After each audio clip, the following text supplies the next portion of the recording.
Terharu kan begitu, karena kenapa saya terharu, karena yang selama ini yang hadir itu baru hanya sekitar untuk wilayah provinsi Sumatera Utara saja begitu.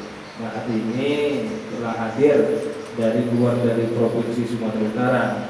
Nah, dan ini memang sebuah menjadi tersanjung nih, bisa dikunjungi. Mungkin kalau kami memang sih belum begitu kuat kan begitu, tapi mungkin nanti dengan kehadiran dari bapak-bapak, ibu-ibu dari Pekanbaru ini mungkin kami akan berubah menjadi wah lagi. Nah, kemudian juga sedikit kami sampaikan di mana kami keterlibatan dalam tenan UGT, dan kebetulan juga memang bukan karena saya bagian dari UGT itu, bukan.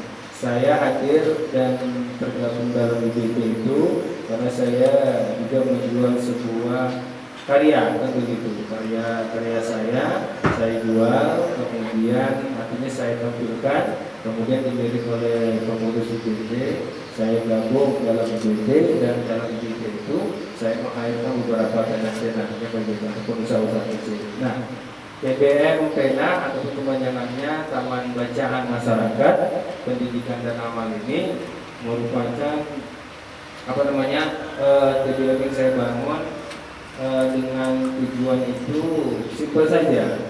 Sebetulnya ingin mengajak para pertama emak-emak yang awalnya itu memang yang tidak bisa baca. Kemudian saya ajak mereka untuk membaca. Baru selanjutnya setelah itu saya melihat juga sekitar sini ada beberapa ibu-ibu itu dengan TBM lain. Kami terus berinovasi. Kalau hanya sekedar baca saja itu semuanya mungkin bisa, kan begitu. Jadi terakhirnya kami berinisiatif untuk bagaimana caranya membaca ini. Setelah membaca mereka ini punya manfaatnya. Nah, terakhir itulah timbul moto kami yang namanya batik, baca timbul karya. Setelah membaca timbul sebuah karya, tapi karyanya ini bisa menghasilkan sebuah nilai ekonomi yang bisa dinilai jual. Nah, kemudian ini direspon oleh beberapa ibu-ibu yang hadir. Nah, awalnya itu yang mereka hanya 7 orang. Nah, jadi dari 7 orang ibu-ibu ini saya mengajak mereka, kemudian mereka, Pak, apa untung kami membaca? Itu yang membuat pertanyaan sangat bingung saya. Apapun untung membaca, kan begitu? Karena semua orang sudah bisa membaca. Nah, terakhir saya tantang, dari membaca itu apa yang ibu dapat? Ini saya baca pertama awal mereka membuat bakso, kan begitu. Nah, jadi kalau membuat bakso itu semua orang bisa, kan begitu. Jadi terakhir mereka membuat ada namanya bakso kentang. Kan begitu. Terakhirnya mereka baca ada kentang ini bisa dibuat bakso. Terakhirnya kami bikin, dan alhamdulillah dari sini kami coba jual. Akhirnya menghasilkan. Nah, dan kami diundang waktu itu dalam Labuan Expo gitu, di Kabina. Alhamdulillah modal dari 700 dapat 7 juta. Nah, dari sini yang terus semangat, wah ternyata memang ini sangat luar biasa. Dan terus menerus kami lakukan. Dan alhamdulillah ternyata kita tidak lainnya dengan tema itu, mereka bingung ini memang gimana ini. Saya ceritakan bahwa dalam TBM ini untuk mengembangkan kebaya dari batik itu ada 4 program yang kami jalankan. Nah, dari 4 program inilah kebaya dari batik ini bisa maju, kemudian bisa dikembangkan. Yang pertama itu ada namanya kalau dalam sehari-hari itu bagi anak-anak kita sebut namanya main buku. Jadi kita coba anak-anak yang ingin ikut bermain sama kita, mereka harus baca dulu. Nah, jadi kita ada beberapa relawan yang tiap minggunya hadir. Mereka itu ada yang dongeng, kemudian juga nanti ada yang menulis, ada yang main-main. Ketika dia ingin bergabung dalam permainan ini, dia harus baca dulu. Dia harus cinta dulu buku. Setelah dia membaca buku, baru boleh dia gabung. Tapi kalau dia tidak membaca, jangan dulu gabung, kan gitu. Karena kalau dia tidak dari melalui membaca, nanti dia nggak akan langsung bermain. Dia tidak akan membuka buku. Nah, makanya kita lakukan seperti itu. Itu dia namanya, kita sebut namanya main buku. Kemudian juga selain main buku, yang program kedua itu ada nama programnya batik. Batik ini artinya baca, tulis, dan ceritakan. Nah, batik ini yang ikut ini siapa aja boleh, baik orang tua, anak-anak, pemuda, ibu, banyak lagi Bu sebetulnya yang bisa kita lakukan. Tapi karena corona ini kita terbatas. Nah, jadi kita terbatas, kemudian juga pemasaran juga sudah mulai agak menurun. Jadi sebetulnya kalau nggak ada corona, mudah-mudahan IBT pun waktu itu sudah mau mengasih bantuan Pak ya, sudah mengasih bantuan dari balik bank, tapi karena memang corona semua jadi terpengaruh. Jadi mungkin itulah dia Bapak Ibu yang saya hormati, bagaimana saya mengembangkan TBM ini, yaitu melalui 4 program tadi itu. Dan untuk hari ini ataupun dalam bulan ini, alhamdulillah kita dari TBM PENA terpilih se-Indonesia 30 TBM. Kita akan melaksanakan namanya Kampung Literasi. Dan ini Kampung Literasi langsung dari Kementerian Pendidikan dan Kebudayaan. Jadi saya terkejut, kami tidak ada mengajukan proposal, tetapi kami dipanggil, kemudian diundang. Kebetulan pada waktu itu karena nomor saya nggak aktif, ternyata memang saya diundang ke Jakarta untuk melakukan kontrak kerjasama, melakukan Kampung Literasi. Tapi karena saya waktu masuk rumah sakit, terus saya aktifkan, saya telepon lagi, masih tetap orang Bapak masih diprioritaskan.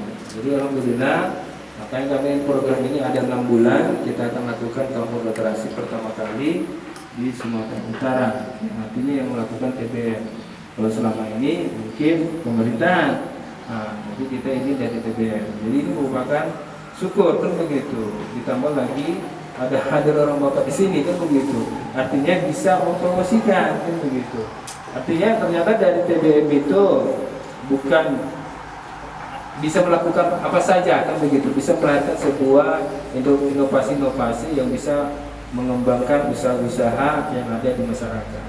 Karena sebetulnya Bapak Ibu yang saya hormati, ibu-ibu kita ataupun masyarakat yang ada di bawah pedesaan itu, sama KMIP Kota Pekanbaru kami sampai nih di sini, nggak nyangka juga ya Bang bisa ketemunya dengan yang inovasi non produk gitu. Kalau di buku besar kan inovasi non produk nih, tapi ternyata memang ada produk yang juga unik yang bisa saya rasakan di sini. Nah, ini udah berjalan berapa lama ya Bang? yang ini ya, Enggak, TBM-nya? gerakannya. Kita gerakan itu mulai tahun 2015. 2015. Berarti yang menghasilkan produk? Mulai tahun 2019. Mulai dari, oke, lumayan lama juga ya.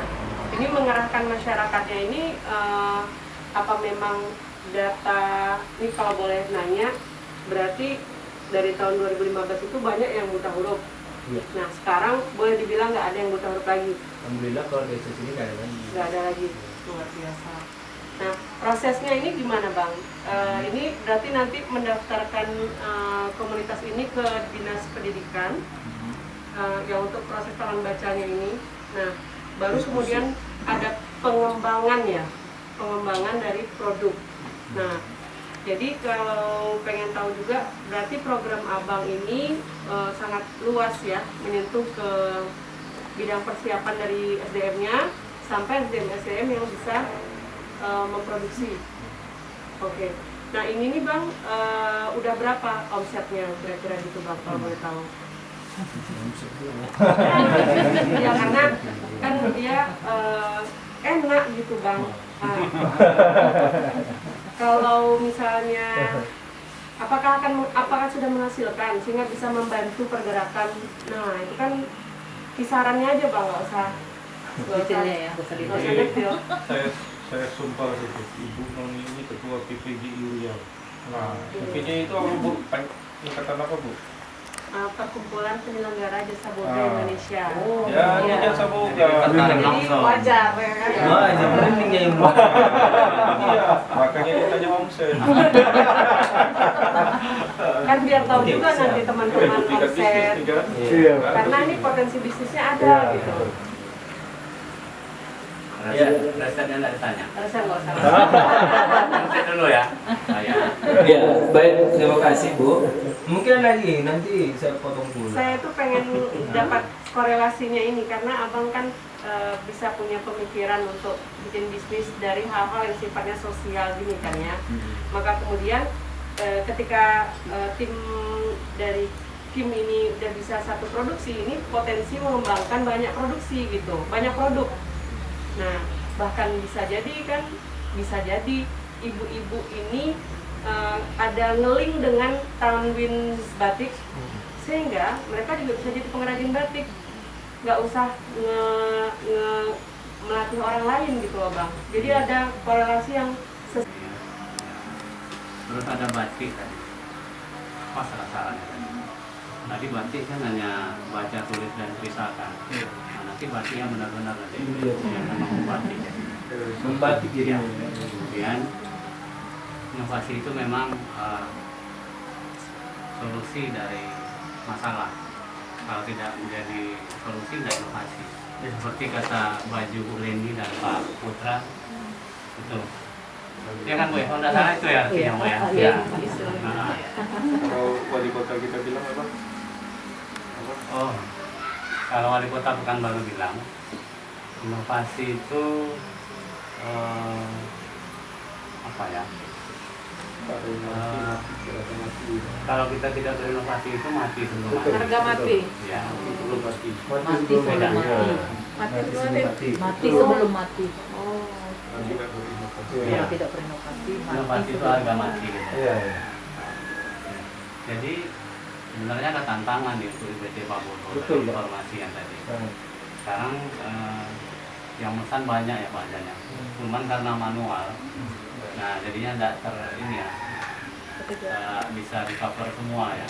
Nah ini Bu Leni ini sama Pak Putra harus ada alatnya. Sebagai informasi Pak, Iya. sudah masuk itu Pak ke DPR Udah ya. Iya. melalui Balitbang. Tapi kena refocusing. Mudah-mudahan nanti enggak. Ya, dan kami mencoba lagi dari OPD-OPD yang memang mempunyai anggaran untuk sana.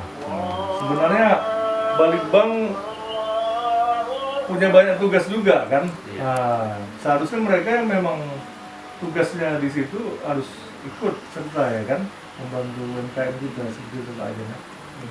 Mudah-mudahan berdoa kita sama-sama Pak Ajan. Di tahun 2022 Iya. bisa ada yang bisa kita ini nanti kan realisasikan begitu.